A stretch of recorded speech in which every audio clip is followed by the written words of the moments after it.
Hello guys, I am Jessica, the two-in artist. I just wanted to say thank you for watching all my video. Supreme Rebirth Kabanata 51. Napatingin si Chen Lei kina Chen Zuojo at Chen Zuojo, at nagbigay ng magaang utos.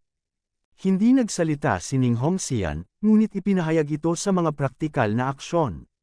Ikanaway niya ang kanyang manggas, at ang madilim na asul na masamang espiritu ay naglabas ng malamig na ulo, tulad ng isang malaking alon, na humahanggos patungo kina Chen Zuojo at Chen Zuojo. Si Chen Zuoyo at Chen Zuojo ay muling nagpakita ng kawalan ng pag-asa sa kanilang mga mukha, tulad ng dalawang takot na kuneho. Nahati sila sa dalawang grupo, tumakbo pa kaliwa at kanan, kahit ang bangkay ni Chen Zuochun sa lupa ay hindi pinansin. Gayunpaman, ang paglilinang nina Chen Zuojo at Chen Zuojo ay masyadong malayo sa Song Hongxian.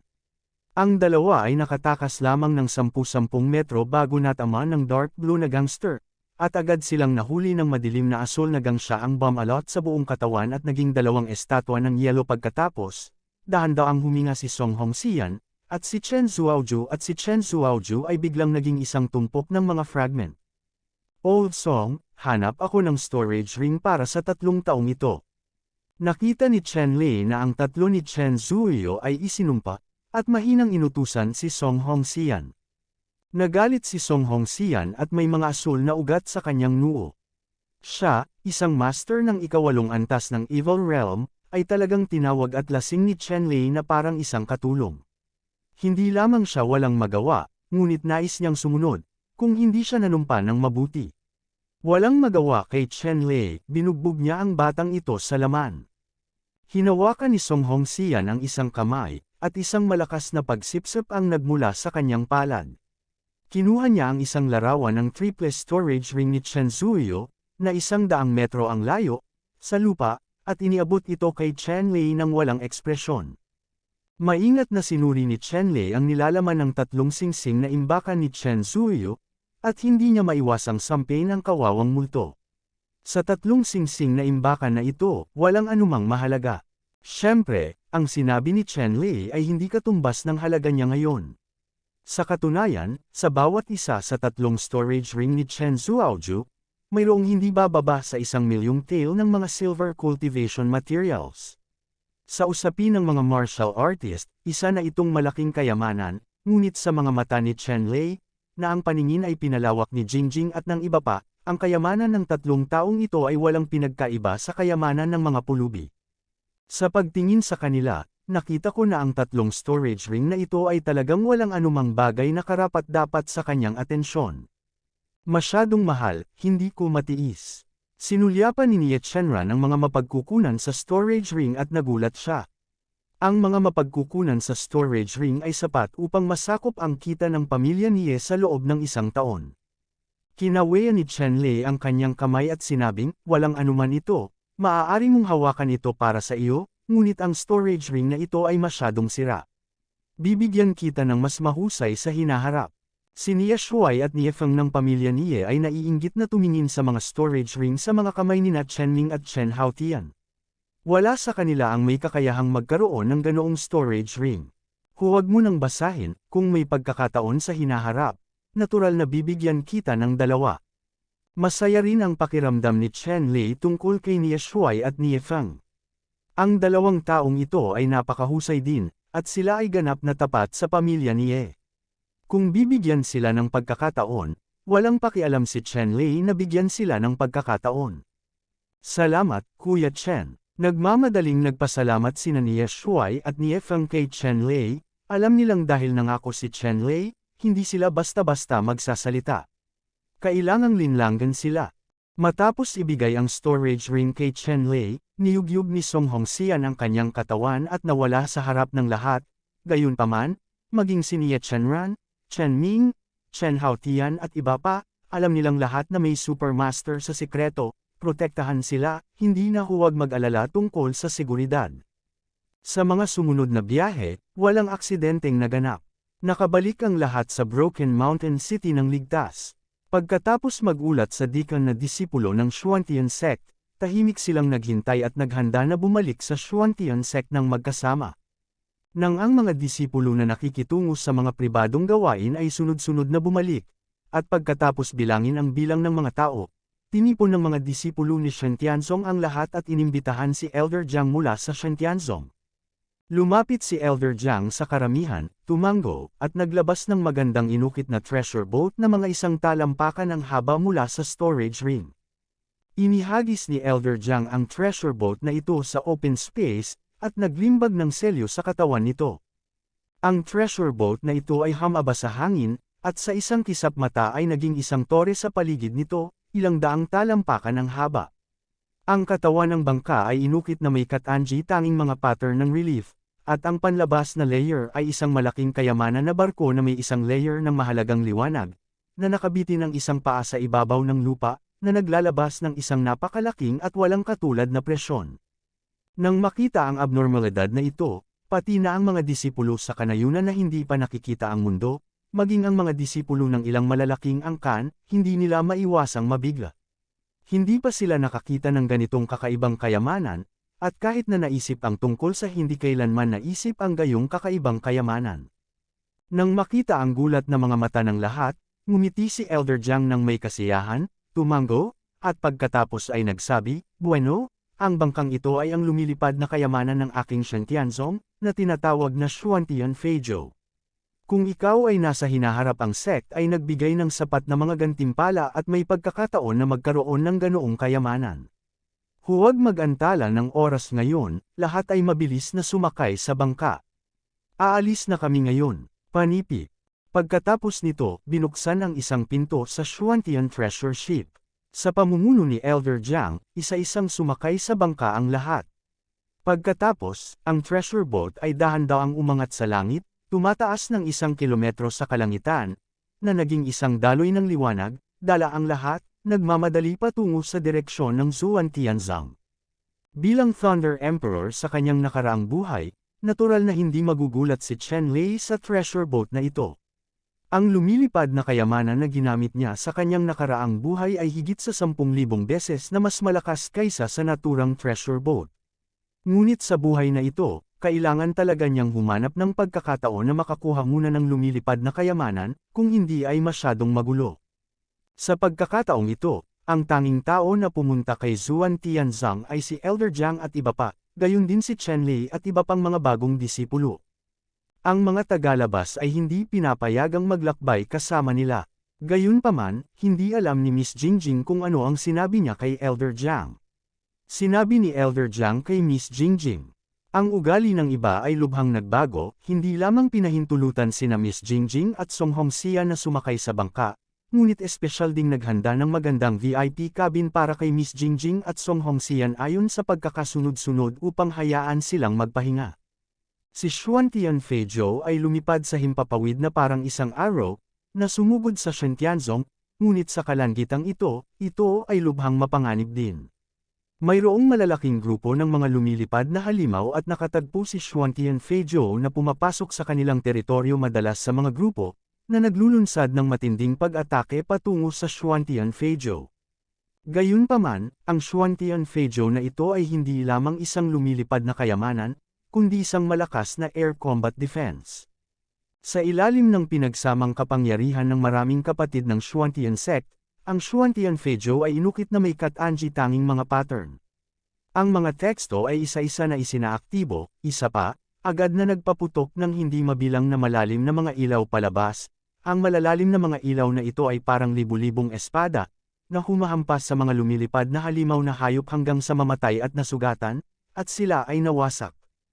Hindi mabilang na mga bagong na-promote na panlabas na mga disipulo sa lumilipad na bangka, na nanunood ng kalunos-lunos na labanang ito, hindi lamang nagkaroon ng kahit katiting na takot, ngunit labis na nasasabik, nagkaroon sila ng malakas na pakiramdam ng pagiging kabilang kay Xuantianzang, at umasa sa isang araw, kinabukasan.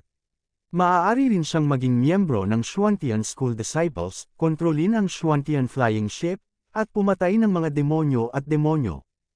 Kabanata 52. Sa daan, sa pamamagitan ng 4 o 5,000 na labanan, ang mga disipulong Shen Tianzong na kumokontrol sa bangka, naubos ang lahat ng kanilang tunay na diwa at mukhang pangit. Ito ay itinuturing na isang paglalakbay pabalik sa Shenyanzong sa pamamagitan ng iba't ibang mga paghihirap at mga hadlang. Sa sandaling ito, ang mar-angle na mga tagaytay ng bundok ay parang mahahabang gumagapang na mga dragon, at ilang higanting taluktok ang nakatago sa mga ulap sa gitna ng kalangitan, na nagpapalabas ng mga kakaibang pagbabago ng hangin, na hindi nagdudulot ng anumang presyon sa lahat, tulad nito. Sa mata ng lahat, ang harap ay kung nasaan ang gate ng aking Shenyanzong. Ang aking Shenyanzong ay may 10 pangunahing mga taluktok at libu-libong mga subtick, na umaabot sa 100,000 milya. Ito ang tunay na pinagpalang lupain ng Lingshan.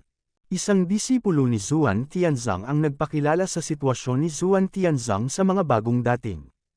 Sa sandaling ito, sa mga mata ng lahat, ang buong Shenyanzong ay tila nakatago sa dagat ng mga ulap. Ang dagat ng mga ulap ay lumulubog, hindi mabilang na mapanganib na mga taluktok ay parang mga isla, matayog sa dagat ng ulap, ang hangin sa bundok ay umiihip, ang mga ulap ay umaalon, at ang mga alon ay bumubulusok, ang baybayin ay nakamamanghang. Ang nakasabit na talon ay parang Milky Way, na bumabagsak mula sa isang mapanganib na taluktok na 10,000 metro ang taas, gumagawa ng nakakabinging dagandong, bumubulusok na tubig, ang hangin ay mayaman, at ang mga agila at egret ay dumadaan sa mga ulap at mga tabing ng tubig, na lumilipad sa kalawakan, mapanganib na lambak. Hindi mabilang na mga sinaunang puno, mga espiritual na damo, at iba't ibang mga bulaklak ang nakatayo sa tuktok ng mga taluktok ng bundok, o iniipit sa pagitan ng mga siwang ng mga bato, o nakatagilid sa mga bangin, o nakaugat sa malalaking bato. Kahit si Chen Lei ay kailangang humanga sa kanya.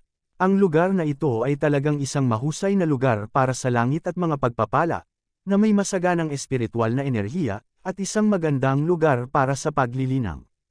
Hindi katakataka na si Zhuan Tianzang ay maaaring maging isa sa 7 pangunahing sekta ng Chu. Sa lugar kung saan matatagpuan ang gate ng bundok, makikita na ang aura ni Shenyanzong ay maraming anyo at malalim na background.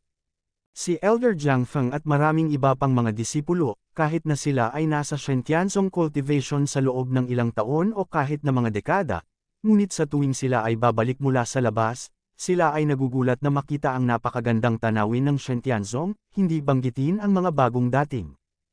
Ang mga disipulo ni Shenyanzong, isa-isa, ay labis na nabigla sa eksena na hindi sila makapagsalita, naramdaman na lamang nila na sa kanilang isipan, tanging ang marilag at malawak na tarangkahan ng bundok ng Shenyanzong. Habang palapit ng palapit si Xuantian Feizhou sa tarangkahan ng Shenyanzong, mas lalo pang nanlumo ang lahat. Ang 10 malalaking pangunahing taluktok, tulad ng mga higanteng haligi sa kalangitan, ay tila direktang nawasak. Ang napakalaking presyon sa isip ay naging sanhi ng maraming mga mag-aaral na tumanggi sa kanilang pagsasanay. Sa wakas, dahan-dahang dumaong si Xuantian Feizhou sa isang malaking square sa reception yard ng Shenyanzong. At ang patio na ito ay pansamantalang tirahan para salubungin ang mga alagad mula sa panlabas na sekta at mga bisita sa Shenyanzong. Pumasok sa gate ng bundok na natatakpan ng daan-daang talampakan ang lapad na bluestone na Grand Dao. Nilinis ng walang batik at malinis na parang bago. Sa magkabilang panig, mayroong libu-libong mga sinaunang pine tree na kakaunting tao ang kayang yakapin, umihip ang hangin, at ang mga alon ay parang galit. Sa pasukan ng lambak, mayroong 10 malalaking estatwa ng bato na may taas na 100 talampakan. Parehong lalaki at babae ang umiiral. Nagmukha silang mga Diyos at nakatayo sa pagitan ng langit at lupa. Ang kanilang anyo ay natatangi, malinaw at nagsiwalat ng pinakamataas na kamahalan. Ang 10 malalaking estatwa ng bato na ito ay ang 10 ninuno ng paaralang Zhuan Tianzang noong panahong iyon, at sila rin ang pinakamataas na master ng 10 pangunahing peak ng taon. Habang naglalakad sa harapan, naramdaman ng lahat ang mahinang espiritual na ulap sa lambak. Kapag mas marami kang pumasok, mas nagiging siksik ang espiritual na ambon. Ang bawat paghinga ay nagpapagaan at nagpapaginhawa sa mga tao, isang pakiramdam ng muling pagsilang. Dumiretso sa kahabaan ng kalsada sa bundok, at makikita mo ang asul na ledrilyo at pulang baldosa na mga bahay na itinayo sa bundok, sunod-sunod na hanay, magkakapatong at umaabot patungo sa kailaliman ng kagubatan. Hindi mo makikita ang mga gilid sa isang sulyap, at mayroong kahit libu-libong pahina. Isa lang itong lungsod. Ang mga alagad na dumating ay hindi napigil ang mapabulalas. Tanging ang courtyard na ito ay hindi na mas maliit kaysa sa Broken Mountain City, at isa lamang itong courtyard para kay Xuan Tianzong upang makaakit ng mga bagong disipulo at bisita. Gaano kalaki ang Tianzong? Naaalala na noong nasa Himpapawid sila, nakakita sila ng malaking bulwagan sa pangunahing tuktok ng Xuantian Flying Ship, na 1,000 beses, 10,000 beses na mas kahanga-hanga kaysa sa looban na ito, at ang bawat isa sa kanila ay makikita lamang ng mata, pagbubukas. Walang naramdaman si Chen Lei. Masyadong mataas ang kanyang paningin. Sa kanyang mga mata, ang Xuan Tianzong na ito ay hindi masama, at maaari lang niyang duminahin ang kaharian ng Chu. Kung ilalagay sa buong Dagon Empire, ilang dakilang dinastiya, banal na lupain, at immortal na pamilya, si Xuan Tianzong ay halos hindi makakasama sa ikatlong sekta. Ang mga eksena sa ilang mga banal na lugar ay maraming beses na mas malaki kaysa sa Shen-Tianzong na ito. Sa ilang makapangyarihang mga dinastiya, mga banal na lugar, at mga marangal na pamilya, kahit isang maliit na daigdig ay dapat na pinagkadalubhasaan upang maging kwalipikado. Gayunpaman, ang kasalukuyang lakas ni Chen Lei ay nasa Shen-Tianzong cultivation line na ito. Tungkol naman sa mga dinastiya, mga banal na lupain, at mga walang kamatayang pamilya, ang mga ito ay masyadong malayo sa kanyang kasalukuyang lakas, ngunit siya ay naniniwala ako na sa hinaharap ay magkakaroon ng mga intersection sa mga banal na lugar at marangal na pamilya. Sa labas ng reception yard, isang Xuantian na lumilipad na bangka ang dumaong, at may kabuuang 9 na Xuantian na lumilipad na bangka na puno ng mga disipulo ang tumigil. Dinala ng ilang matatanda ang mga disipulong ito sa reception. Binanggit na pahina. Nagsumikap kayong mga matatanda. Nakatanggap ng balita ang isang elder deacon na nakatanggap ng pagpapakilala sa ospital. Sa kasalukuyan, daan-daang mga disipulo ang naghihintay kay Elder Jiang at sa iba pa. Nakita ni Elder Jiang at ng iba pa na si Shen Mingxiao, ang elder ng deacon sa ospital na naghihintay sa kanila at sa iba pa. Iniyuko niya ang kanyang mga kamay at sinabi, Elder Shen, ang mga disipulong ito ay ibibigay sa iyo sa ngayon. Babalik muna ako sa Pickmaster, at guguluhin si Elder Shen na magparehistro para sa mga disipulong ito, ayusin ang pahinga at hugasan, bukas ang mga formal na disipulong ito magkakaroon ng martial arts competition sa Yuanwu Peak. Sa oras na iyon, personal na darating ang ilang Elder at Pickmasters mula sa lahat ng Peak. Babalik ako sa Pickmaster ngayon. Panipi. Tumawa si Elder Shen Mingxiao at sinabing, makatiyak ang ilang elder na hindi nila palalampasan ang anumang mahahalagang kaganapan.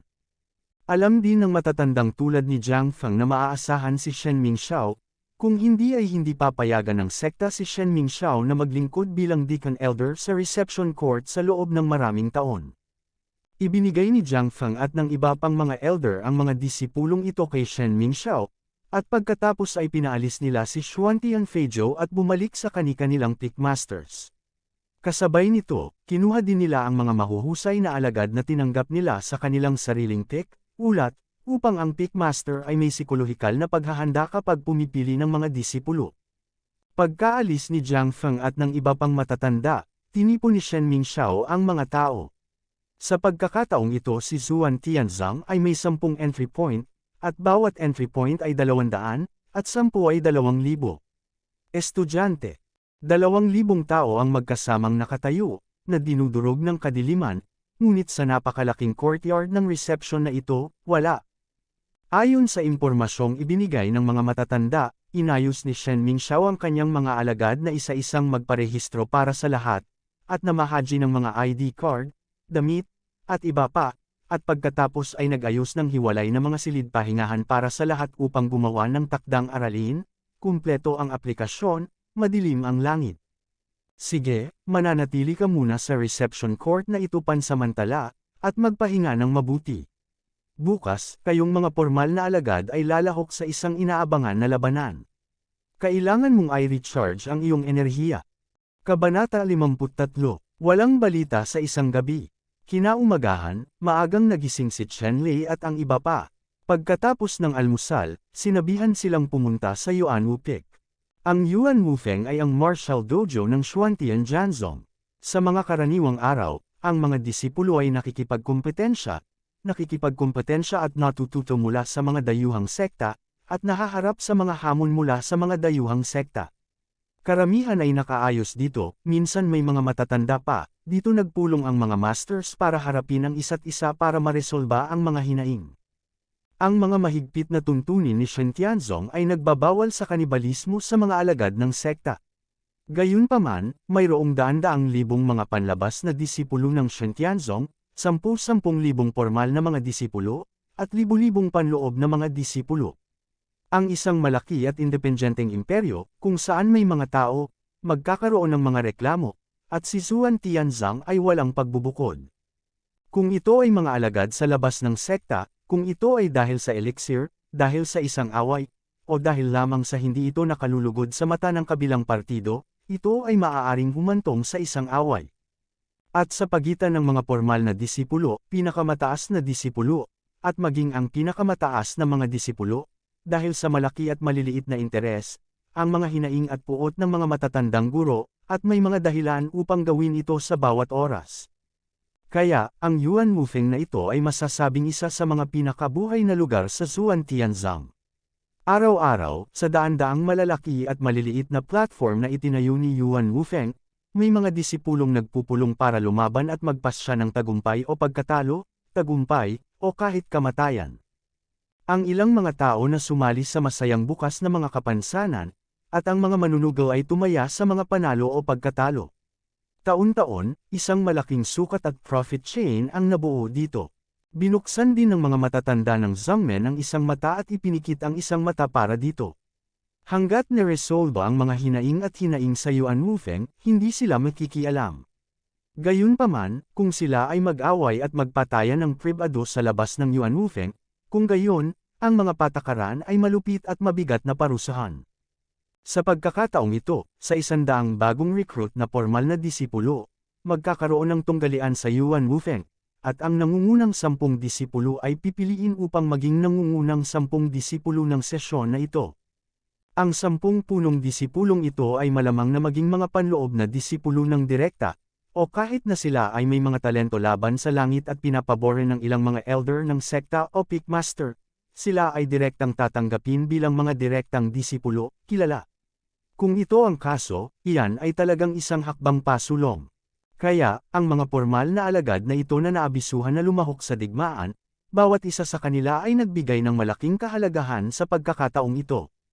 Sa pagkakataong ito, masasabing sila ang pinakamadaling magpakita ng kanilang mga mukha nitong mga nakaraang taon. Kung palalampasan nila ang pagkakataong ito at gustong pumasok sa mga mata ng senior sect, hindi nila alam kung anong taon sila magtitiis sa paghihintay. Kaya, lahat ay nasa mataas na espiritu at handang maging blockbuster sa labanang ito. Ang martial arts competition sa pagkakataong ito ay masasabing isang malaking kaganapan para sa Shen Tianzong. Hindi lang ang mga pick masters at pick elders, pati na rin ang mga outer disciples na gustong manood ng laban, pinayagan din silang manood ng laban, na masasabing sensation. Isang malaking kaganapan sa buong Xuantian sect. Sa araw na ito, napakasigla ng Yuan Wupik, at isang grupo ng mga disipulo ang sabay na naglakad patungo sa Yuan Wupik. Sa himpapawid, makikita mo ang mga cultivator na nag-volley para sa matalinong mga disipulo, at ilang mga disipulo na nakasakay sa iba't ibang psychic mounts, at ilang mga kayamanan na nag-iiwan ng makinang na liwanag sa hangin. Ang paglipad sa himpapawid ay gumuhit ng alon ng paninibugho mula sa mga alagad sa ibaba. Kung tungkol sa mga alagad na maaaring sumakay sa mga espiritong ibon at lumilipad na kayamanan, sila ay mayayamang tao. Karamihan sa kanila ay mga panloob na disipulo. Mayroon ding ilang mga formal na alagad na may mga nakamamanghang itsura at magagandang pagkakataon. Kung tungkol sa mga panlabas na alagad, huwag isipin ito. Si Chenlei at ang iba pa ay ipinadala sa Yuan Wupik ng Xuantian Flying Boat na ipinadala ng Liying Institute, kung hindi, ang Liying Institute ay daan-daang milya ang layo mula sa Yuan Wupik. Nagmadali sila sa kanilang mga paa at malamig na daylili. At sa pagkakataong ito, pinahintulutan ng Yuan Wufeng Battle ang mga panlabas na disipulo na masaksihan ang labanan. Bagamat mayroong daan-daang libong mga panlabas na disipulo, karamihan sa kanila ay ipinamahagi sa lahat ng sulok ng Xuantian sect. Nakuha ko ang balita at gusto kong magmadali sa Yuan Wupik. Walang masyadong tao, at tanging mga panloob na disipulo at formal na mga disipulo lamang na may mga espiritong ibon na bundok at lumilipad na kayamanan ang madaling dumating. Dunoong si Chen Lei at ang iba pa sa tuktok ng Yuan Wupik.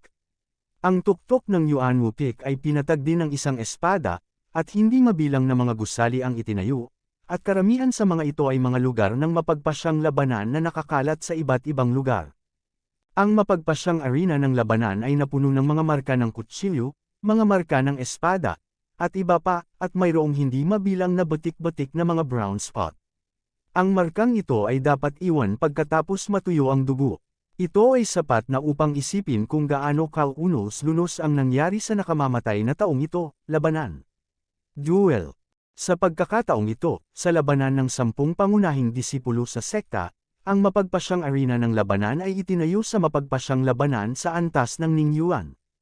Ang napakalaking lugar ay parang arena ng tunggalian.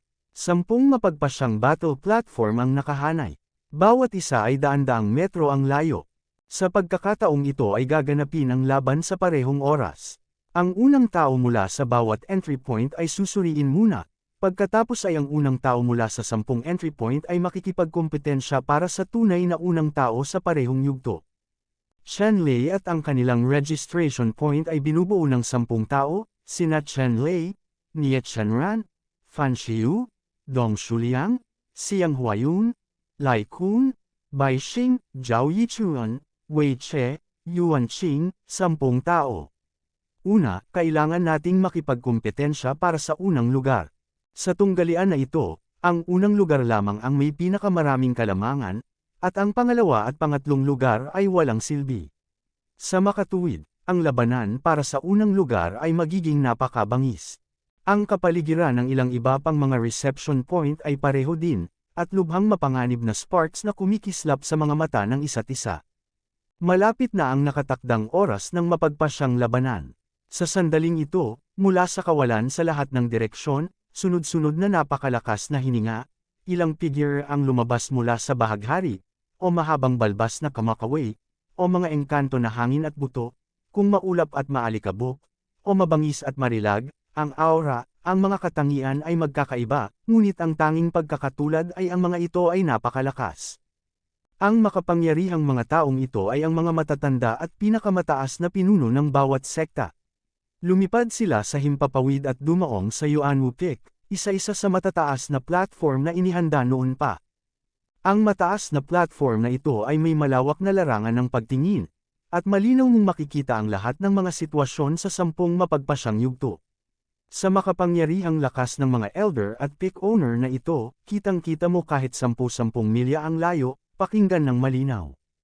Sa mataas na platapormang ito, mayroon pa ring ilang kabataang alagad na nakatayo at naghihintay sa kanila. Ang mga batang disipulo na maaaring tumayo sa tabi ng mga elder at pickmaster na ito, kahit na hindi sila personal na mga disipulo, ay mga panloob na disipulo na pinahahalagahan ng mga elder at pickmaster na ito, bawat isa ay may napakataas na katayuan. Pambihira nga ang ugali ng mga kabataang disipulong ito. Lahat sila ay parang mga dragon at phoenix sa mga tao. Nakatayo sa harap ng mga pickmasters, kalmado pa rin sila at mahinahon. Tanging ang kalmado at kalmadong saloobin na ito ay sapat na para makita ng mga kabataang ito. Malakas na mentality at pupil power. Sa mataas na plataporma, mayroong 10 pangunahing upuan at 12 dosenang pangalawang upuan. Ang pangunahing upuan ay nakalaan para sa mga Panginoon ng Siyam na taluktok, at ang pangalawang upuan ay ang posisyon ng namumunong matanda sa itaas ng mga taluktok, at maaaring maupo sa mataas na platapormang ito. Ang mga taong ito ay ang tunay na mataas na antas na si Zuan Tianzang, at sila ang may hawak ng pinakamataas na kapangyarihan ni Zuan Tianzang. Kabanata 54, Magsimula na tayo. Isang matandang lalaki na nakaupo sa gitna ng mataas na plataporma ang nagbigay ng magaang utos at sinabi. Ang matandang ito ay si Chu Daoming, ang sectmaster ng Xuantian sect.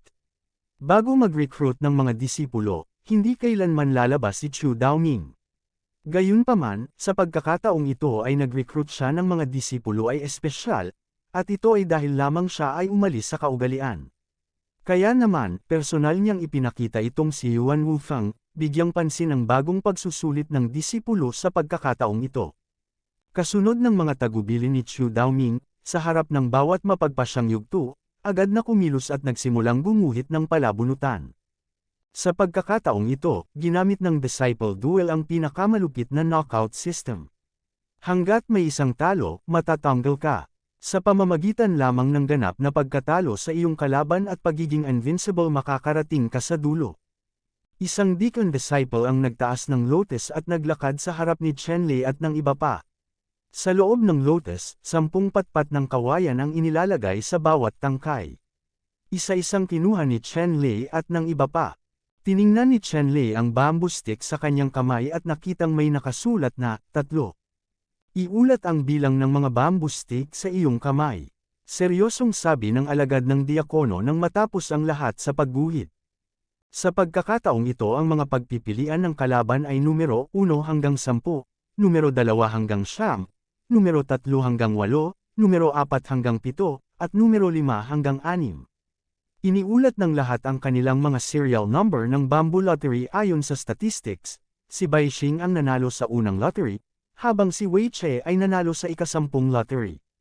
Okay, Bai Xing, Wei Che, ikaw sa stage, Nia Chenran sa second at Dong Shuliang sa 9th ay naghahanda.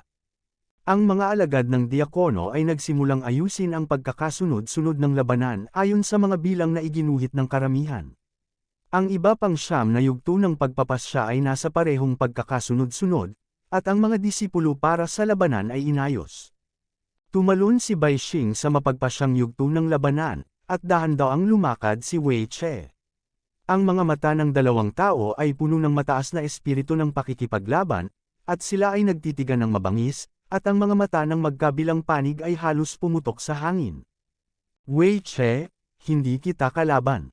Dapat kang gumawa ng inisyatiba upang aminin ang pagkatalo at pagsuko. Kung hindi, lalaban ka ng walang mata. Kung nasaktan ka, huwag mo akong sisihin sa pagiging malupit ko. Napatingin si Bai Xing kay Wei Che at mahinang sinabi. Malamig na ngumiti si Wei Che at sinabing, hindi mo ako kalaban. Ito ay isang biro, malabo pa kung sino ang papatay sa iyo pansamantala. Ano ang pamamaraan? Gamitin mo na lang.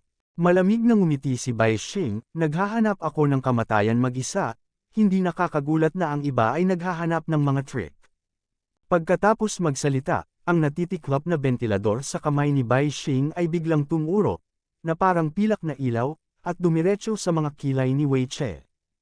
Ang cultivation ni Bai Xing ay ang paraan ng Fluong Silverlight fan ng pamilya Bai. Ang pamamaraang ito ng bentilador ay kilala sa lakas ng kuryente at hindi mahuhulaan. Ito ay isang napaka-matalinong paraan ng pagsasanay. Nang makita ni Wei Che ang pag-atake ni Bai Xing, malamig siyang ngumiti, ang kanyang kamao ay sumambulat ng napakalakas na puwersa, umikit kay Bai. Sa sandaling binaril ni Wei Che, Bai para talunin ang kanyang kalaban sa isang suntok. Nang humarap sa pag-atake ng White Star, si Wei Che ay napakalmado, nakatayo, bahagyang nakapikit, at nakikita niya ang posisyon ng White Star sa pamamagitan lamang ng pakiramdam. Sa tuwing umaatake si Bai Xing, inaayos lamang ni Wei Che ang kanyang posisyon.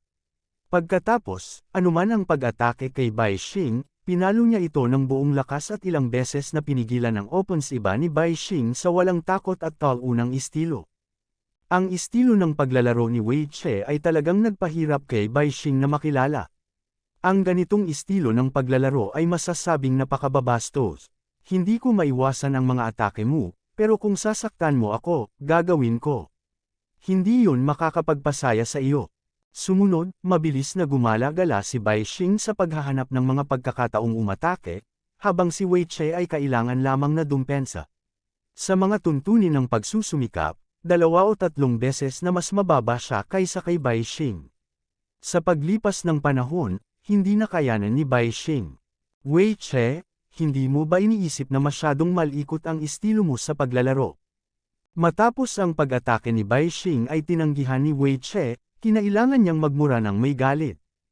Walang pakialam si Wei Che sa mga akusasyon ni Bai Xing, bahagyang itinaas ang kanyang kilay, at sinabing, walang rogue na hindi malikot, hanggat kaya niyang manalo.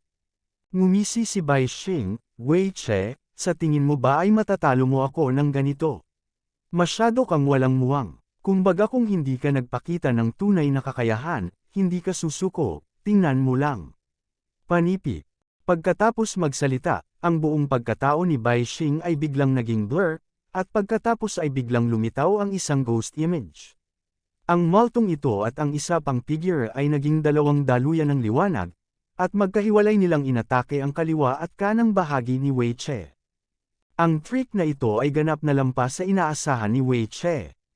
Alin ang tama, alin ang mali, kaliwa o kanan? Walang oras na mag-isip, halos umasa si Wei Che sa instinct para tamaan ng malakas na suntok ang figure sa kaliwa. Boom! Isang suntok ang hindi nakuha, ito ay nabali, hindi ito. Sa susunod na sandali, si Wei Che ay nakaramdam lamang ng matinding sakit sa kanyang tagiliran, at ang kanyang buong katawan ay lumipad ng paalang at nahulog mula sa mapagpasyang battle platform. Bumagsak siya sa lupa at natalo. Sa mapagpasyang yugto, dahan-daw ang lumitaw ang figure ni Bai Xing, ngunit siya rin ay labis na napahiya sa oras na ito. Ang kanyang mukha ay mapotla, at ang kanyang mga kamay at paa ay bahagyang nanginginig na hindi mapigilan. Ang ghost clone trick kanina lang ay ang teknik ng Bijizen clan. Ginamit niya ito at labis na nag-aatubili. Noong una, gusto niyang iligtas ang trick na ito para harapin ang mas malalakas na kaaway, ngunit hindi ito inaasahan ni Wei Che. Ito ay mas mahirap kaysa sa naisip niya, at talagang pinilit niya siyang gumamit ng mga trick sa unang laro. Nanalo si Bai Xing. Matapos ipahayag ng Deacon Disciple na namamahala sa referee ang resulta, hinayaan niyang magpahinga si Bai Xing, at ang disipulo na nag-anunsyo ng ikalawang grupong duel ay dumating sa korte. Ang pangalawang set ng duels ay number 2 versus Hindi, Sham, Nie Chenran number 2, at Dong Shuliang. Sina Dong Shuliang at Nie Chenran ay sabay na umakyat sa entablado. Tumingin si Dong Shuliang kay Nie Chenran ng walang prinsipyo, at gumagala sa mga sensitibong bahagi ng katawan ni Nie Chenran ng mahabang panahon. Junior sister Nie, you look so beautiful. I really reluctant to start. Why don't you take the initiative to admit defeat, leave this round to senior brother? Pagtapos, i-treat ka ng senior brother ko sa isang malaking kainan at humihingi ng tawad sa iyo, ano sa palagay mo? Panipi. Sinasadyang sabi ni Dong Shuliang habang nakatingin sa taas-baba ni Nie Chenran. Naalala ni Nie Chenran ang mga salita ni Chen Lei, para sa ganoong tao, hindi mo siya kailangang pansinin. Kung mas binibigyan mo ng pansin, mas magagawa mong makitungo sa mga ganoong tao. Ang paraan ng pakikitungo sa gayong tao ay ang direktang pagbaril kaya naman, Nie Chenran nang walang sabi-sabi kay Dong Shuliang, ang mahabang espada sa kanyang kamay ay bumukas gamit ang isang espada. Hoy! Sa mahinang tunog, direktang pinutol ng espada ni Nie Chenran ang braso ni Dong Shuliang. Kung hindi mabilis nagtago si Dong Shuliang ay halos mapunasan niya ang isang kamay niya. Si Dong Shuliang, na nabigla sa malamig na pawis, ay biglang naging malungkot, asawa, walang hiya, huwag mong sisihin si Dong Ye, hindi ako magalang, hayaan mong tikman mo si Dong Ye, ang aking malaking baril. Kabanata 55. Si Chen Lei ay nakatayo sa ilalim ng mapagpasyang yugto. Nang marinig ang sinabi ni Dong Shuliang, nanlamig ang kanyang mukha. Halatang sinasadya ni Dong Shuliang ang mga malalaswang salita para guluhin ang iniisip ni Nie Chenran. Para sa isang babae, ito ay sobra. Likas na maririnig ni Nie Chenran ang ipinahiwatig na kahulugan sa mga salita ni Dong Shuliang, gayunpaman, kahit nagalit siya, naging mas kalmado siya nang siya ay bumaril. Isang bugzo ng hanging ghost sword technique ang bumungad, ang anino ng espada ay mabigat, at ang talam ng liwanag ng espada ay sumisipol ang tunog ng hangin ay hamampas patungo kay Dong Shuliang. Nakipagkamay si Dong Shuliang at naglabas ng mahabang sibat mula sa storage ring. Sa bahagyang pag-iling, itinago niya ang ilang bulaklak ng sibat na kasing laki ng labahan, at inikot ang lahat ng anino ng espada na umatake sa kanya. Ang paglilinang ni Dong Shuliang ay isang antas na mas mataas kaysa kay Nie Chenran. Bukod dito, masigla siyang nilinang ng pamilya Dong mula pa noong bata pa siya, at gumamit na siya ng iba't ibang elixir at likido upang mapabuti ang kanyang katawan mula pa noong bata pa siya, ay may patnubay ng isang master, at ang lakas ay likas na mabuti. Higit pa rito, ang lolo ni Dong Shuliang ay isang makapangyarihang elder ng Zuan Tianzang. Ngayon ay nakaupo siya sa mataas na entablado, nanunood ng pagganap ng kanyang apo, sadyang ipinakita ni Dong Shuliang ang kanyang mukha sa harap ng kanyang lolo, at nasa napakagandang kalagayan. Sa sandaling ito, si Dong Shuliang ay may hawak na Golden Pear Blossom Spear, nanginginig tulad ng isang mahabang dragon, lumilipad pataas at pababa, gininto ang liwanag na kumikislap, hindi mabilang na tunay na mga nailaw sibat.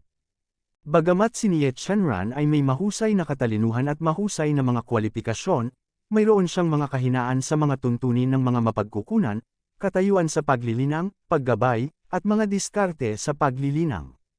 Sa harap ni Dong Shuliang, ang unang galaw pa lang ay hindi inaasahan at muntik nang masugitan si Dong Shuliang, ngunit nang magseryoso si Dong Shuliang, talagang hindi kalaban ni Nie Chenran. Higit pa rito, nahulog si Dong Shuliang kay Nie Chenran at Chen Lei sa comprehension assessment. Ito ay itinuturing na isang malaking insulto sa kanyang buhay. Sa kanyang makitid na pag-iisip, natural na gusto niyang gumanti ng buong lakas. Sa makatuwid, ito ay alinman sa isang mabigat na suntok o isang walang hiyang kahihiyan. Sa ibang aspeto, nalampasan na nila ang bottom line ni Nie Chenran. Sabi ko niya junior sister, hindi mo naman ako pwedeng maging kalaban. Kung hindi ka maganda, naawa ako. Bangkay ka na, kaya sumuko na tayo. Kung wala kang alam, huwag mo akong sisihin sa pagiging malupit. Panipi. Iwinasiwas ni Dong Shuliang ang mahabang sibat sa kanyang kamay, sinasaksak, nakaharang, nakasandal, nakahawak, sinasaksak, at nagwawalis. Ang pangunahing paraan ng pagbaril ay napakahusay. Makikitang pinaghirapan niya ang paraan ng baril. Sa platform ng panunood, ngumiti ang isang elder at nagsabi, Elder Dong, talagang talentado si Son. Ang set na ito ng Rainstorm Pear Blossom Spears ay napakagaan at perpektong bilog. Malinaw, naabot na nito ang kaharian ng Dzogchen. Isang tunay na henyo, kahit sa aking Xuantian sect, at iyon ay bihira. Panipi. Tumawa si Elder Dong, at sinabi, si Elder Lin ay hindi makatwirang pinuri, ang maliit na lalaki ay hindi pa masyadong gulang, at kailangan niya ng higit pang pagsasanay kung gusto niyang maging isang talento. Gayunpaman, ang kanyang mga salita ay lubos na nasisiyahan, at halatang siya ay lubos na nasisiyahan sa pagganap ng kanyang apo. Sa mapagpasyang yugto, sa oras na ito, nakasuot ng puti si Nie Chenran, at karamihan sa mga ito ay nakakalat, na may malinaw na kristal na balat sa ilang lugar, lahat ay salamat kay Dong Shuliang.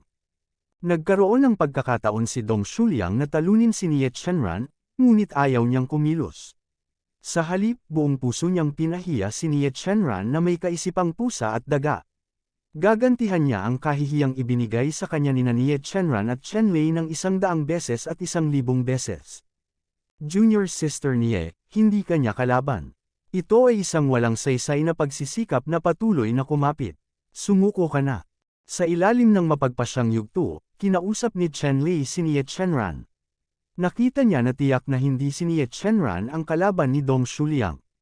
Sa halip na ipagpatuloy ang pagtitiis sa kahihiyan ni Dong Shuliang, dapat siyang magkusa na umamin ng pagkatalo.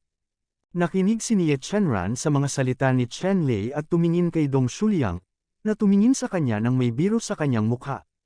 Alam niyang kung patuloy siyang susunod, sarili niyang kahihiyan ang dadalhin niya. Napaatras siya ng isang hakbang, tumalon palabas ng battle circle, at kusang sumuko. Junior sister, tama ka, para kang isang magandang bulaklak na parang jade. Senior kuya, kung sasaktan kita ng mabigat, hindi ba isang malaking kasalanan, para hindi tayo masaktan at magalit? Anong buti, hindi ko alam. Kapag may oras si junior sister, personal na pupunta si senior brother sa iyong pintuan para humingi ng tawad sa iyo, palalimin at palalimin ang iyong nararamdaman. Nang makitang inamin ni Nie Chenran ang pagkatalo, matagumpay na ngumiti si Dong Shuliang, at sinabi kay Nie Chenran habang daldal. Kaya lang, kahit natalo siya, hindi pa rin pinansin ni Nie Chenran ang kahulugan ni Dong Shuliang, at nang hindi man lang siya tinitingnan, tumalon siya sa mapagpasyang yugto at tumabi kay Chen Lei. Pangit ang mukha ni Dong Shuliang, at Bam-ulong, asawa, nagpapanggap na marangal. Sa malaot madali ay hahayaan kitang humingi ng awa sa ilalim ni Lao Su. Sinulyapan ni Chen Lei senador si Dong Shuliang, at lihim na nagpasya na mahuhulog si Dong Shuliang sa kanyang mga kamay, at hinding-hindi siya magiging walang awa. Pagkatapos, tinapik ang mabangong balikat ni Nie Shenran, umaaliw, hindi mo kailangang malungkot. Ang tagumpay o pagkatalo ay karaniwang bagay sa militar. Sa iyong mga kwalipikasyon, madali mong matatalo si Dong Shuliang sa hinaharap. Tumango si Nie Shenran, medyo malungkot pa rin, ngunit pagkatapos ng pagliliwanag ni Chen Lei, mas gamaan ang pakiramdam ko at sinabing, Kuya Chen, ikaw na ang susunod, mag-ingat. Huwag kang mag-alala. Binigyan ni Chen Lei si Nie Shenran ng nakakagaan ng ngiti at tumalon sa mapagpasyang yugto. Sa kasalukuyan, nasa mapagpasyang yugto, ang kalaban ni Chen Lei ay si Zhao Yichuan. Kuya Chen, for this first place, I have to do my best at nasaktan ako. Si Zhao Yichuan ay napakagalang at sinabi kay Chen Lei. Kinawayan ni Chen Lei ang kanyang kamay at sinabing, sa mapagpasyang yugto, syempre kailangan mong gawin ang lahat ng walang anumang kagandahang loob. Gayunpaman, hindi ako susuko ngayon. Sinabi ni Zhao Yichuan, natural lang, Kuya Chen, ang masaktan. Pagkatapos magsalita, ang tunay na enerhiya sa katawan ni Zhao Yichuan ay naglakbay sa kanyang palad, at ang kanyang palad ay agad na naging cyan gold. Sa sandaling hinawakan niya ang kanyang kamay, gumawa siya ng tunog na parang totoong metal na nagsasalpukan. Nakilala ni Chen Lei sa isang sulyap, ito ay isang napakatalino na martial art na tinatawag na berdeng kamay, kung ang paglilinang ay isinasagawa ng napakalalim. Ang isang kamay ay maihahambing sa isang mataas na antas ng kayamanan, at kahit na isang kayamanan na walang mga kamay, ito ay talagang isang napakamalakas ang martial art. Bukod dito, nilinang ni Zhao Yichuan ang berdeng gintong kamay na ito hanggang sa pagiging isang maliit na master, at isa rin siyang bihirang henyo. Ang lakas ni Zhao Yichuan ay maaaring makipagkompetensya kay Dong Shuliang, ngunit kung ikukumpara kay Chen Lei, malayo siya sa huli. Bukod dito, ayaw ni Chen Lei na magpakumbaba sa pagkakataong ito. Gusto niyang gumawa ng blockbuster, maakit ang atensyon ng matataas na opisyal ng Shenqianzong, at humanap ng talisman para sa Qingyang City sa lalong madaling panahon. Kaya, sa pagharap sa pag-atake ni Zhao Yichuan, si Chen Lei ay hindi umatras, at ang kanyang mga palad ay kumikislap din ng may aura, ngunit sa pagkakataong ito, 9 na malalaking multo ng asol na bundok ang lumitaw sa kanyang mga palad. Pagkatapos, ang 9 na dakilang bughaw na multo ng bundok na ito ay itinulak palabas ng mga kamay ni Chen Lei, at ang mga multo ng 9 na dakilang asol na bundok ay agad na nag-overlap sa hangin, naging tunay na berdeng taluktok, na may nakakabinging dagandong, at hinarap nila si Zhao Yichuan ng mabangis. Gumamit si Chen Lei ng berdeng puno ng palma sa bundok.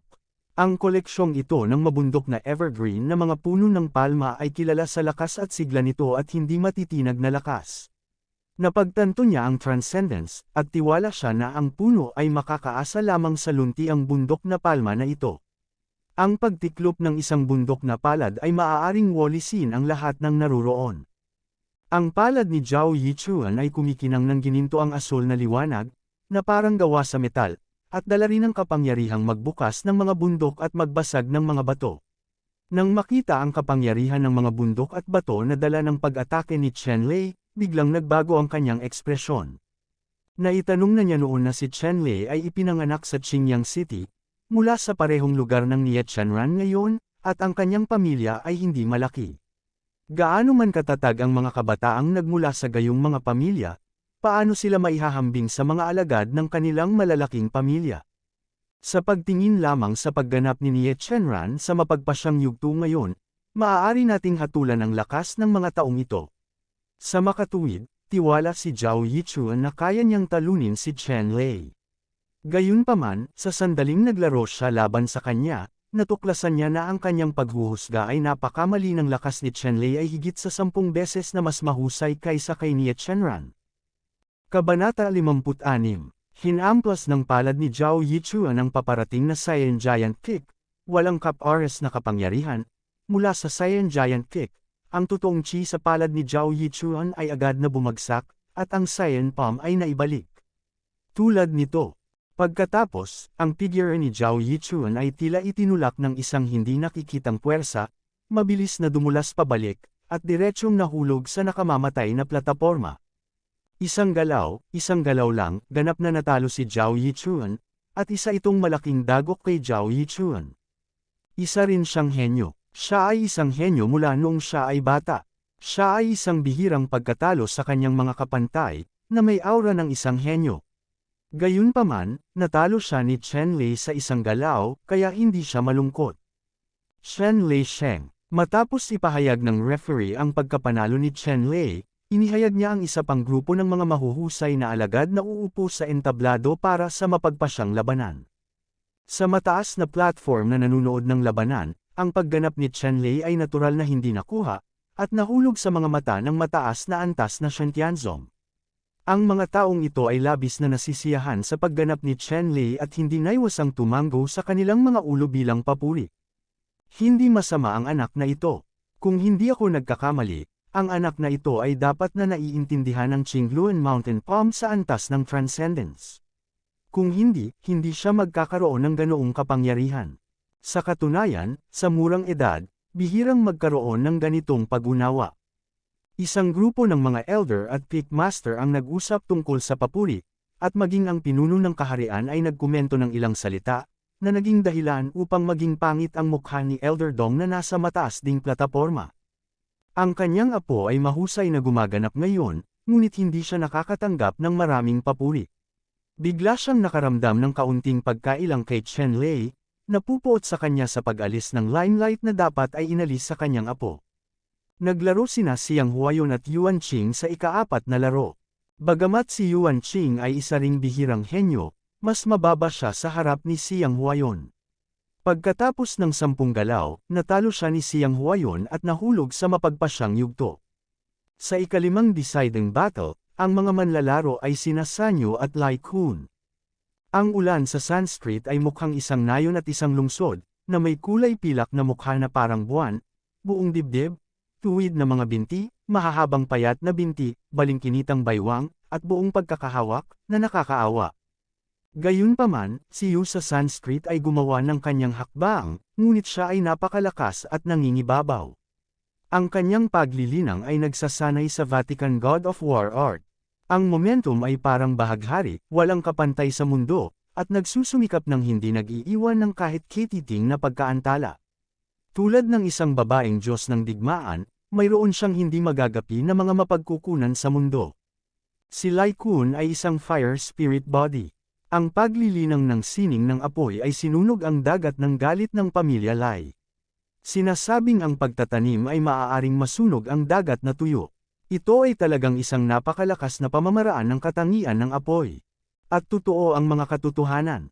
Sa sandaling inilunsad ni Lai Kun ang flame-burning sea art, ang tunay na enerhiya na ibinubuga mula sa kanyang katawan ay naging isang nagninengas na pulang ilaw, na nakapalibot sa kanya, at bawat shot ay tiyak na sasamahan ng natutunaw na ginto at bakal, ang buong mapagpasyang yugto, lahat ay pumailanglang sa langit, na nagbibigay liwanag sa kalahati ng kalangitan. Sina Fan Xiu at Lai Kun ay naglaban ng daan-daang round, at ito na ang wakas. Sa huli, tinalo ni Fan Xiu si Lai Kun na may kaunting kalamangan. Gayunpaman, bagaman nabigo si Lai Kun, naakit din niya ang atensyon ng mga matataas na antas at nakatanggap ng maraming papuri. Tungkol sa reign sa Sanskrit, ang kanyang pangalan ay talagang nakarating sa pandinig ng mga senior member ng Zhuan Tianzong, at ang kanyang kasalukuyang hitsura ay nagparamdam lamang sa mga tao na siya ay talagang karapat-dapat. Ito ay isang labanan lamang sa harap ng mapagpasyang pangkat ng labanan ni Chen Lei. Sa iba pang siyam na mapagpasyang labanan, maraming mga kapansin-pansing disipulo ang lumitaw, at sila ay pinuri ng mga elder at pitmaster na nanood ng labanan sa mataas na plataporma. Ang kalidad ng mga mag-aaral na nakatala sa sesyon na ito ay masasabing mas mataas kaysa sa anumang iba pang sesyon, at mayroong walang katapusang stream ng mga mahuhusay na estudyante. Fang Kangyo, Xi Bin, at Yin Yao sa Taichung sa unang labanan, Luo Yong, Lin Dong, at Xi Yunlong sa ikalawang labanan, Feng Xiaotian, Gan Peipei, Lu Hong at iba pa sa harap ng ikatlong labanan. Sa ibang larangan ng digmaan, mayroon ding mga pambihirang karakter, at isa sa kanila ang nagpakita ng pambihirang talento, na matatawag na kabisera ng langit.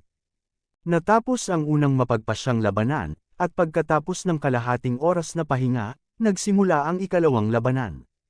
Tanging ang maaaring manalo sa unang tunggalian ang karapat-dapat para sa ikalawang tunggalian, at ang matatalo ay matatanggal. Ang yugto ng pagpapasya kung nasaan si Chen Lei at ang iba pa ay ang ikasyam na yugto ng pagpapasya. Ang mga nanalo ay sina Bai Xing, Dong Shuliang, Chen Lei, Xiang Huayon at Fan Xiao. Ang ikalawang laban ay ginanap sa kanyang 5, at ang mga kalaban ay nag-draw din. Sa pagkakataong ito, nanalo si Bai Xing ng no. 1, Chen Lei no. 2, Fan Xiao no. 3, Dong Shuliang No. 4, at Xiang Huayon no. 5. Ayon sa itinatag na mga patakaran, naglaro si Bai Xing laban kay Xiang Huayon, naglaro si Chen Lei laban kay Dong Shuliang, at walang laman ang Sanskrit Yu.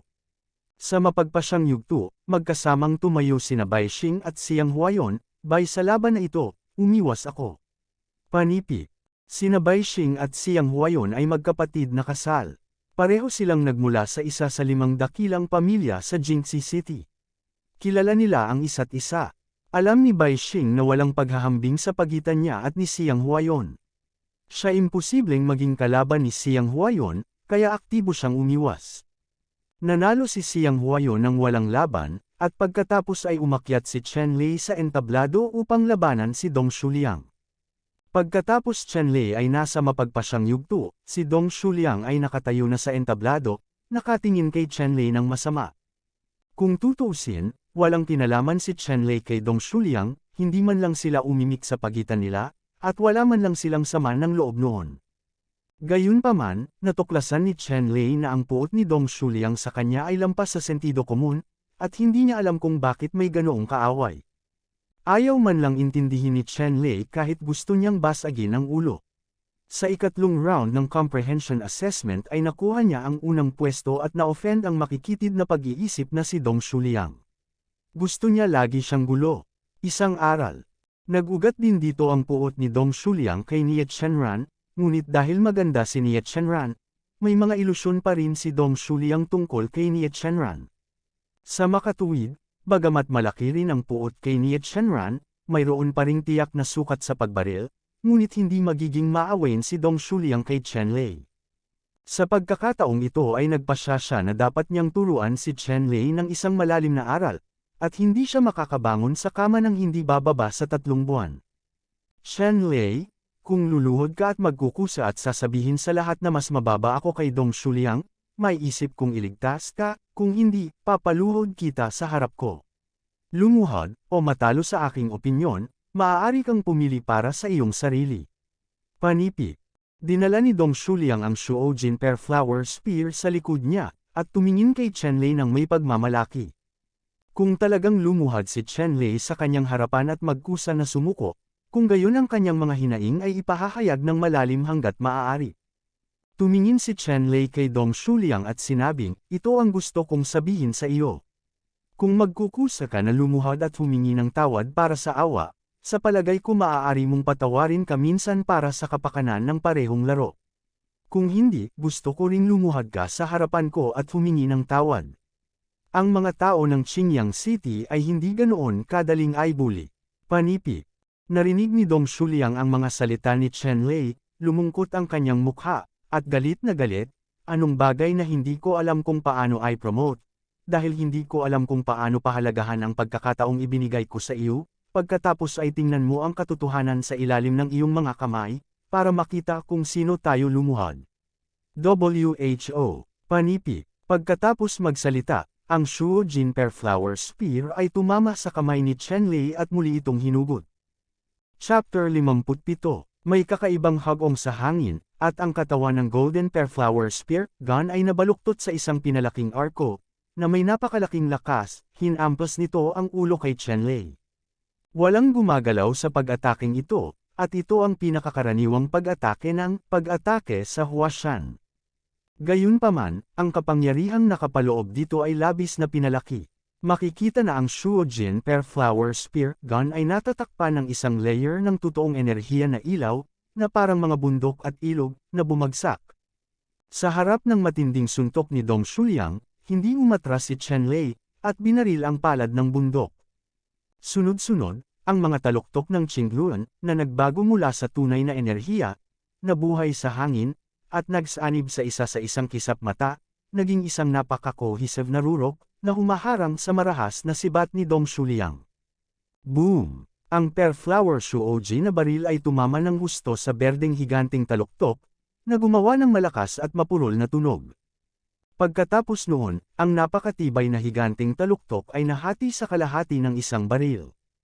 Pagkatapos, ang Shuojin Perflower Spear ay nanatiling hindi matatag, at nahulog ng husto sa mapagpasyang battle platform. Isang malalim na agwat ang agad na bumukas sa mapagpasyang battle platform na natatakpan ng matitigas na diamante. Pagkatapos nito, ang mahabang sibat ni Dong Shuliang ay tumalbog ng malakas at tumagos sa lalamunan ni Chen Lei na parang kidlat. Masyadong matigas ang baril na ito. Ang dulo ng baril ay nagbuga ng matalim na bulaklak ng peras, na umiikot ng marahas, na nagdulot ng matinding dagandong, at nabasag ang hangin sa mga piraso. Tulad ng isang makamandag na dragon, ito ay tumagos ng diretsyo, at ang kapangyarihan nito ay kamangha-mangha. Isang makapangyarihang galaw, lumabas sa kuweba ang makamandag na dragon. Gaya ng inaasahan, siya ang henyo na nakaintindi ng malakas na ulan na sibat, baril ng Lehua sa Zogchen Realm. Sa platform ng panunood, maraming matataas na opisyal ang tumitingin kina Chen Lei at Dong Shuliang. Sakto naman na once na kumilos na silang dalawa ay gumawa sila ng ganoong kalaking kilusan, na kung saan ay dapat bigyang pansin ng mga tao. Nang makita ng isang matanda ang baril ni Dong Shuliang, hindi niya napigil ang mapasigaw. Matigas talaga ang baril na ito, at napakaganda ng putok kaya hindi napigilan ng mga tao ang palakpakan at bulalas. Nagningning din ang mga mata ng ibang matatanda at peak masters. Ang baril na ito ay talagang medyo pambihira. Nang makita ang eksenang ito, maraming elder at peak masters ang nagkaroon ng pagmamahal sa talento, at gustong dalhin si Dong Shuliang sa sekta pagkatapos ng assessment. Lalong ipinagmamalaki ni Kuya Dong. Ito ang kanyang apo. Ang ganitong uri ng pagganap ay sapat na upang maakit ang atensyon ng mga nakatataas na sekta, at ang hinaharap ay walang limitasyon. Chen Lei, mamatay ka na. Ngumisi si Dong Shuliang, at mas marahas na pumihit ang baril sa kanyang kamay. Ang dulo ng baril ay pumutok sa hangin, at lumitaw ang mga spark. Naniniwala si Dong Shuliang na ang kanyang baril, kahit na magsuot ng 5 layer ng armor si Chen Lei, maaari siyang tumagos gamit ang isang baril. Higit pa rito, kinasusuklaman niya si Chen Lei na minsang nagnakaw sa kanya ng limelight, kaya walang awa ang shot na ito, walang puwang para sa isang kamay, at lumabas siya ng todo. Sa oras na ito, ang tunay na enerhiya ni Chen Lei ay tumaas din ng husto. Nakita ko ang isang berde at mayamang totoong enerhiya na nananatili sa kanyang mga palad, ang kanyang mga kamay ay pinagsama, at 2 malalaking bundok ang lumitaw sa kanyang mga kamay. 2 berdeng bundok, tulad ng 2 malalaking panel ng pinto at 2 cyan grinding disc, direktang nagclamp sa mahabang sibat na sinaksak na parang makamandag na dragon. Tumili. Ang Shuojin Lehua na baril na nasa kamay ni Dong Shuliang ay marahas na pinunasan ng 2 malalaking cyan grinding disc, na nagdulot ng napakalakas na tunog. Naramdaman na lamang ni Dong Shuliang na ang kanyang mahabang sibat ay tila may dalang malaking bundok, at napakabigat nito, kahit anong pilit niya ay hindi niya ito maigalaw. Buksan mo ako. Namula ang mukha ni Dong Shuliang, hawak ang hawakan ng baril sa kanyang kamay, sinusubukang iangat ang higanteng taluktok sa dulo ng baril. Gayunpaman, ginamit niya ang kanyang galit sa lakas ng paggatas, at hindi niya ito magawang pukawin. Pindutin mo ako. Napaungol si Chen Lei at ipinalakpak ng malakas ang kanyang mga kamay. Boom! Pagkatapos ng malakas na ingay, binasag ni Chen Lei ang baril ni Shuojin Lehua sa lupa. Naramdaman na lamang ni Dong Shuliang ang isang malakas na puwersa na dumarating, nabasag ang bibig ng tigre, at hindi na niya mahawakan ang baril na Shuojin Lehua, at nabasag ang lumang baril. Pagkatapos noon, tumalon si Chen Lei at sinipa si Dong Shuliang. Itinaas ni Dong Shu ang kanyang kamay at hinarang ang paa ni Chen Lei. Gayunpaman, bumagsak ng gusto ang mga paa ni Chen Lei, at nataman siya mula sa taas. Ang nakatayong braso ni Dong Shuliang ay diretsyong sinipa at tumama sa kanyang dibdib. Pagkatapos ay nawala ng kontrol ang kanyang katawan at nadulas siya ng mahigit 10 metro. Napakalayo.